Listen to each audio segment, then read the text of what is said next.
అందరికీ నమస్కారం. ఆంధ్రప్రదేశ్ శాసనసభ ఉపసభాపతి ఉండి శాసనసభ్యులు రఘురామకృష్ణంరాజు గారి మీద జరిగినటువంటి కస్టోడియల్ టార్చర్కు సంబంధించినటువంటి కేసులో జరుగుతున్నటువంటి పరిణామాలు, గడిచిన 2 రోజులుగా జరుగుతున్నటువంటి పూర్తి వ్యవహారాన్ని మనం అందరం చూస్తూ ఉన్నాము.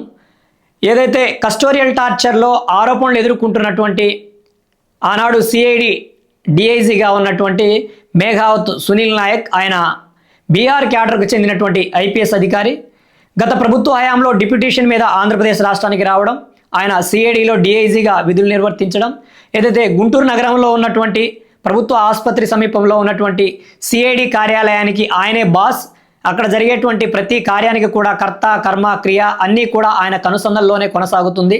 ఆయన చెప్పిందే వేదం, ఆయన చేసిందే న్యాయం, ఆయన చేసిందే శాసనం అనే విధంగా అక్కడ పరిస్థితులు ఉంటాయి.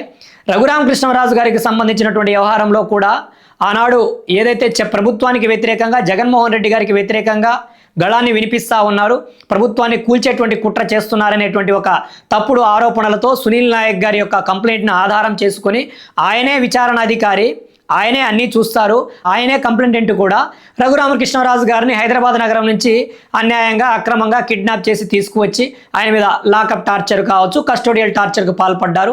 ఆ కేసు గడిచిన 2021 సంవత్సరం నుంచి అనేక వాదోపవాదాల మధ్య కొనసాగుతూ ఉన్నది. 2024 సంవత్సరంలో ఏదైతే కూటమి ప్రభుత్వం అధికారంలోకి వచ్చిన తర్వాత రఘురామకృష్ణంరాజు గారు గుంటూరు నగరంలోని నగరపాలెం పోలీస్ స్టేషన్లో కేసుని నమోదు చేయడం జరిగింది. ఈ కేసులో A1, A2, A3గా ఇలా అనేక మంది పేర్లు చేర్చడం జరిగింది. అందులో భాగంగా పివి సునీల్ కుమార్ కావచ్చు, అలానే సునీల్ నాయక్ గారు కావచ్చు, అలానే జగన్మోహన్ రెడ్డి గారు కావచ్చు, ఇలా అనేక మంది పేర్లను కూడా ఈ కేసులో చేర్చడం జరిగినది. ఇప్పటికే పివి సునీల్ కుమార్ గారికి సంబంధించినటువంటి విచారణ కొనసాగుతూ ఉన్నది. ఏదైతే మేఘా సునీల్ నాయక్ బీహార్ క్యాడర్కి చెందినటువంటి ఐపీఎస్ అధికారిని ఈ కేసులో విచారణకు హాజరు కావాలని పలుమార్లు నోటీసులు జారీ చేసినప్పటికీ ఆయన ఈ కేసు విచారణకు హాజరు కావడం లేదు. ఇక చేసేదేమీ లేక ఆంధ్రప్రదేశ్ పోలీసులు సునీల్ నాయక్ గారిని అరెస్టు చేయాలని సంకల్పించుకొని బీహార్లోని పాట్నాకి చేరుకున్నారు. ఆయన ప్రస్తుతం బీహార్ పాట్నాకు సంబంధించినటువంటి ఐజీగా కొనసాగుతూ ఉన్నారు. ఏదైతే ఫైర్ సర్వీసెస్ డిపార్ట్మెంట్కి సంబంధించి ఆయన అరెస్ట్ చేసేటువంటి క్రమంలో జరిగినటువంటి కార్యక్రమాలు కావచ్చు, అక్కడ జరిగినటువంటి విధి విధానాలు మందరం చూసాము. ఆయన స్థానికంగా ఉన్నటువంటి ఆయనకు స్థానబలంతో కావచ్చు, ఒక సీనియర్ ఐపీఎస్ అధికారి కాబట్టి అంత సాధారణంగా అంత సింపుల్గా తీసుకురావడం సాధ్యపడడు. అయినా ఆయన్ని అరెస్ట్ చేసి స్థానికంగా ఉన్నటువంటి మెజిస్ట్రేట్ ముందు హాజరుపరిచారు. మెజిస్ట్రేట్ గారు ట్రాన్సిట్ వారెంట్ ఇవ్వడానికి నిరాకరించడంతో చేసేదేమీ లేక ఆంధ్రప్రదేశ్ పోలీసులు వెనుదిరిగారు. ఈ అన్ని సన్నివేశాలు కూడా ఒకదాని తర్వాత ఒకటి చాలా వేగవంతంగా ముగిసిపోయాయి. అయితే పివి సునీల్ కుమార్ గారి తరహాలోనే మేఘా సునీల్ నాయక్ గారు కూడా కులం కార్డుని తెర మీదకు తీసుకొచ్చేశారు. ఆనాడు పివి సునీల్ కుమార్ గారు కూడా ఈ కేసుకు సంబంధించినటువంటి వ్యవహారంలో కావచ్చు, ఆయన మీద జరిగినటువంటి సస్పెన్షన్ వేటు కావచ్చు, ఆయన మీద వేసినటువంటి కేసులకు సంబంధించినటువంటి వ్యవహారంలో కావచ్చు, దళితులను కావాలని కూటమి ప్రభుత్వం టార్గెట్ చేసి ఇబ్బందులకు గురి చేస్తూ ఉందని ఆనాడు పివి సునీల్ కుమార్ గారు ఏ విధంగా అయితే ప్రభుత్వం మీద ఆరోపణలు చేశారో, ఈరోజు మేఘావత్ సునీల్ నాయక్ గారు కూడా తాను ఒక గిరిజనుడిగా పుట్టడమే తాను చేసినటువంటి నేరమా, తాను ఒక షెడ్యూల్ ట్రైబ్ కులంలో పుట్టడమే తాను చేసినటువంటి నేరమా, అలానే ఒక లంబాడే బిడ్డ ఐపీఎస్ కాకూడదా, లేదా పేద వర్గాలకు చెందిన వారు ఐపీఎస్గా ఉంటే ప్రభుత్వాలు ఓర్చుకోవా అనేటువంటి విధంగా తన ఎక్స్ ఖాతాలో పోస్ట్ చేశారు. మేఘావత్ సునీల్ నాయక్ గారు, మిమ్మల్ని నేను ఒకటే సూటిగా అడగదలుచుకున్నాను. ఈ దేశంలో గిరిజన సామాజిక వర్గానికి చెందినటువంటి మీరొక్కరే ఐపీఎస్గా లేరు కదా. అనేక రాష్ట్రాల్లో, అనేక స్థాయిల్లో, అనేక అధికార హోదాల్లో వారి యొక్క విధులను నిజాయితీగా, నిబద్ధతగా ముందు కొనసాగుతూ ఉన్నారు. వారు ఎక్కడ కూడా చట్ట వ్యతిరేక కార్యకలాపాలకు పాల్పడలేదు. ప్రభుత్వ పాలకులు చెప్పేటువంటి విచ్చలవిడి కార్యక్రమాలకు వారు పాల్పడలేదు కాబట్టి వారి మీద ఎటువంటి కేసులు బనాయించలేదు, వారి మీద ఎటువంటి ఆరోపణలు రాలేదు. కానీ మీరు ఏం చేశారో మర్చిపోయారా? గడిచిన వైఎస్ఆర్ కాంగ్రెస్ పార్టీ ప్రభుత్వ హయాంలో ఏదైతే గుంటూరు సిఐడి వేదికగా, గుంటూరు సిఐడి కార్యాలయం వేదికగా ఎందరు అమాయకులను మీరు చిత్రహింసలకు గురి చేశారో మర్చిపోయారా? ఈరోజు మీకు సమస్య రాగానే, ఈరోజు మీ మీద ఒక ఆరోపణ రాగానే, ఈరోజు మిమ్మల్ని అరెస్ట్ చేయడానికి అదే పోలీస్ వ్యవస్థ రాగానే మీకు కులం గుర్తొచ్చేసిందా? మీరు ఒక గిరిజన బిడ్డ అని, మీరు ఒక లంబాడ బిడ్డ అని ఈరోజు గుర్తొస్తా ఉందా సునీల్ నాయక్ గారు మీకు? ఆనాడు మర్చిపోయారా? ఎందరు గిరిజనులు మీరు ఇబ్బందులకు గురి చేశారో మర్చిపోయారా? దానికి ఉదాహరణే నేను కదా. ఆనాడు కేవలం వచ్చినటువంటి కుట్రపూరితంగా జరిగినటువంటి ఒక కార్యకలాపాల్లో భాగంగా నా మీద ఎటువంటి కేసు లేనప్పటికీ, నా మీద ఎటువంటి కంప్లైంట్ లేనప్పటికీ నాకు ఏదో ఒక తిరుపతి నగరానికి సంబంధించినటువంటి ఒక ఎమ్మెల్సీ కోటాను కోట్ల రూపాయలు ఇచ్చేశారు, ఆయనకు నేను బినామీగా ఉన్నాను, నేను విచ్చలవిడిగా వ్యవహరిస్తా ఉన్నానని అర్ధరాత్రి పూట 2 గంటల సమయంలో మాచర్ల నగరంలోని గోడలను దూకి తలుపులు బద్దలు కొట్టుకొని ఎటువంటి అరెస్ట్ వారెంట్ ఇవ్వకుండా ఎటువంటి నోటీసును ఇవ్వకుండా మిడ్నైట్ కిడ్నాప్ చేసి తీసుకొచ్చి ఇదే గుంటూరు సిఐడి కార్యాలయం వేదికగా 10 రోజుల పాటు చిత్రహింసలకు గురి చేశారు. మర్చిపోయారా? ఈరోజు మీ వరకు వచ్చేసరికి, ఈరోజు మీ దాకా వచ్చేసరికి మీరు గిరిజన బిడ్డ, లంబాడి బిడ్డ అని మీకు గుర్తొస్తా ఉందా? ఆనాడు ఆ ప్రభుత్వ హయాంలో మీరు లంబాడ బిడ్డ, గిరిజన బిడ్డ అనేటువంటి అంశం మర్చిపోయారా సునీల్ నాయక్ గారు? మీరు ఆనాడు లంబాడ బిడ్డగా వ్యవహరించారా? ఆనాడు ఒక గిరిజన బిడ్డగా మీరు మాట్లాడగలిగారా? ఆనాడు నా కేసుకు సంబంధించినటువంటి వ్యవహారంలో స్థానికంగా వచ్చినటువంటి గిరిజన ప్రజలతో కానీ స్థానికంగా వచ్చినటువంటి గిరిజన నాయకులతో కానీ మీరు వ్యవహరించినటువంటి తీరు మర్చిపోయారా సునీల్ నాయక్ గారు? ఈరోజు మీ దాకా వచ్చేసరికి అన్ని కులాలు గుర్తొచ్చేస్తాయి, మతాలు గుర్తొచ్చేస్తాయి, అన్నీ గుర్తొచ్చేస్తాయి. మీరు చట్ట వ్యతిరేక కార్యకలాపాలకు పాల్పడి ఉండకపోతే ఈరోజు సమస్య లేదు కదా.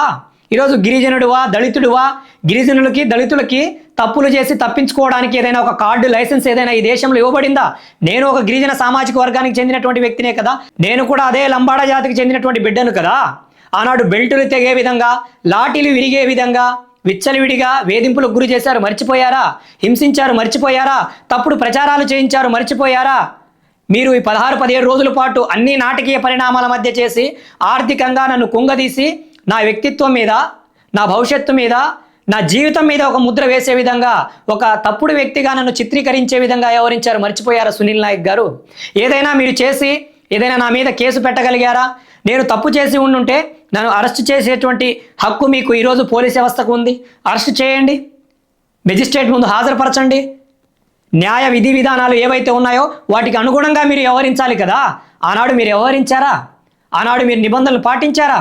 ఆనాడు చట్ట వ్యతిరేక కార్యకలాపాలకు పాల్పడింది మీరు కాదా? ఈ సునీల్ నాయక్ గారికి సంబంధించినటువంటి వ్యవహారాలు 1-2 కాదు, కోకొల్లలుగా ఉన్నాయి. ఈరోజు రఘురామకృష్ణరాజు గారు ఒక్కరే ఈయనకు సంబంధించినటువంటి బాధితుడు కాదు.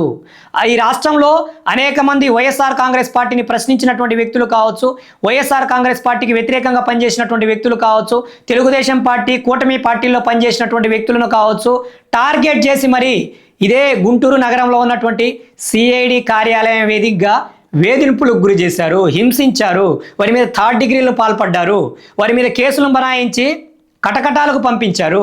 ఈరోజు మీ దాకా వచ్చేసరికేమో నేను దళితుడిని, నేను గిరిజుడిని, నేను బీసీ వాడిని, నేను సువాన్సో వాడిని మీరు కులం కార్డుని తీసుకొస్తారా? ఈరోజు అదే కులానికి సంబంధించినటువంటి వ్యక్తుల మీద ఇబ్బందులకు గురి చేసినప్పుడు ఆ కులం కార్డు ఎక్కడికి వెళ్ళింది? ఆ రోజు మీలో ఉన్నటువంటి ఆ గిరిజనుడు ఎక్కడికి వెళ్ళిపోయాడు? ఆ రోజు మీలో ఉన్నటువంటి ఆ లంబాడ బిడ్డ ఎక్కడికి వెళ్ళిపోయాడు సునీల్ నాయక్ గారు? ఈరోజు మీ దాకా వచ్చేసరికి అన్నీ గుర్తొచ్చేస్తున్నాయా? ఈయనకు సంబంధించినటువంటి వ్యవహారం చూసుకుంటే నేను అక్కడ గడిపినటువంటి ఆ 10-15 రోజులు కావచ్చు, ఎటువంటి కేసు లేదు, ఎటువంటి కంప్లైంట్ లేదు. ఏదైతే సుప్రీంకోర్టు గైడ్ లైన్స్ ప్రకారం ఏదైనా ఒక వ్యక్తిని పోలీసులు తమ కస్టడీలోకి తీసుకున్నా, అరెస్ట్ చేసినా 24 గంటల్లో మెజిస్ట్రేట్ ముందు కావచ్చు, న్యాయస్థానం ముందు హాజరుపరచాలనేటువంటి నిబంధనలను తొంగలో తొక్కి కిడ్నాప్ చేసి తీసుకొచ్చినటువంటి వ్యక్తులను ఏదైతే గెస్ట్ హౌస్లో బంధించి వారిని హింసించేటువంటి చరిత్ర ఈ సునీల్ నాయక్ గారిది. అలానే ఈయన గుంటూరు కార్యాలయానికి నిరంతరం మద్యం సేవించి వచ్చేవాడు, నేను నా కళ్ళతో చూశాను.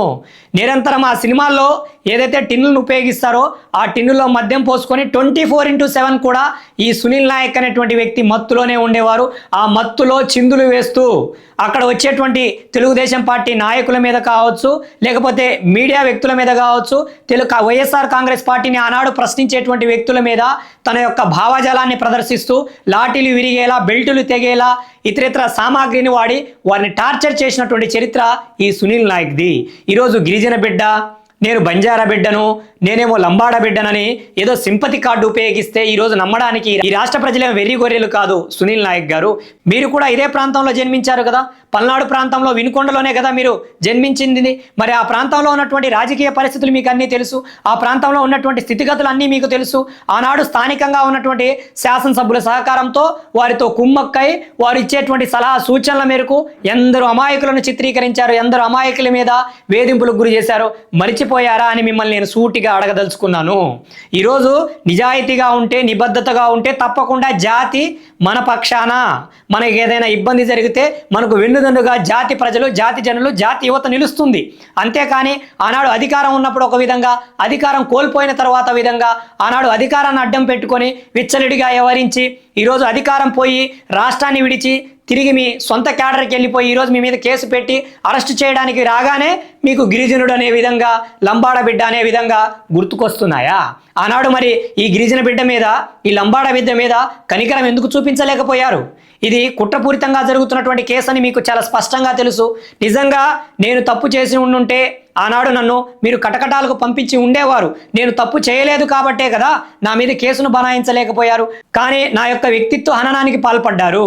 అన్ని సామాజిక మాధ్యమాల్లో కూడా, అన్ని మీడియా ఛానళ్లలో కూడా తప్పుడు న్యూస్ను లీక్ చేసి కోటాను కోట్ల రూపాయలు చేతులు మారాయనే విధంగా తప్పుడు ప్రచారాలను చేసి ఈరోజు నా జీవితం మీద, నా భవిష్యత్తు మీద, నా భవితవ్యం మీద దెబ్బ కొట్టేటువంటి ప్రయత్నం మీరు చేయలేదా సునీల్ నాయక్ గారు? మీ గుండెల మీద చేసుకొని చెప్పండి.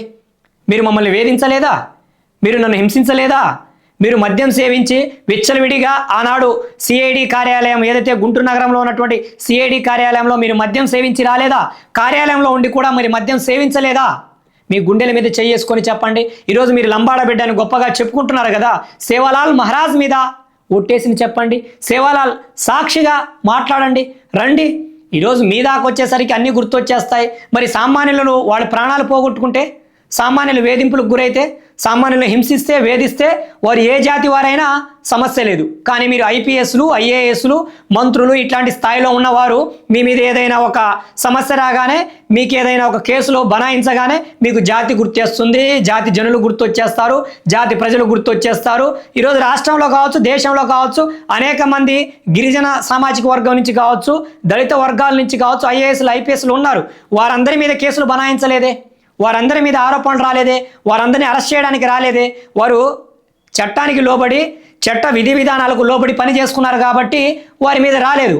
మీకు డిప్యూటేషన్ ఇచ్చి బీహార్ రాష్ట్రం నుంచి ఆంధ్రప్రదేశ్కు తీసుకొచ్చారు కాబట్టి గురుభక్తిని చూపిస్తూ ఎవరిని వేధించమంటే వారిని వేధించారు, ఎవరిని విమర్శించమంటే వారిని విమర్శించారు, ఎవరి మీద తప్పుడు కేసులు బనాయించమంటే వారి మీద తప్పుడు కేసులను బనాయించారు, ఎవరి మీద తప్పుడు ప్రచారాలు చేయమంటే వారి మీద తప్పుడు ప్రచారాలు చేశారు. ఆనాడు మీరు చేసినటువంటి కార్యం, ఆనాడు మీరు చేసినటువంటి కర్మ ఏదైతే ఉన్నదో ఆ కర్మకు ప్రతిఫలమే ఇది కదా. అంతేకాని ఈరోజు గిరిజనుడు అయిన వల్లనో, లేకపోతే ఎస్టీ అయిన వల్లనో, లేదంటే ఎస్సీ అయిన వల్లనో ఇవన్నీ కాదు. ఎస్సీ ఎస్టీ అధికారులు చాలామంది ఈ రాష్ట్రంలో ఉన్నారు. వారెవరికి లేని సమస్య మీ ఊరికే ఎందుకు వచ్చింది? మీకే ఎందుకు దాపురిస్తూ ఉంది? తప్పకుండా ఎవరైనా సరే గతంలో వారు చేసినటువంటి కార్యానికి ప్రతిఫలం అనుభవించాల్సిందే.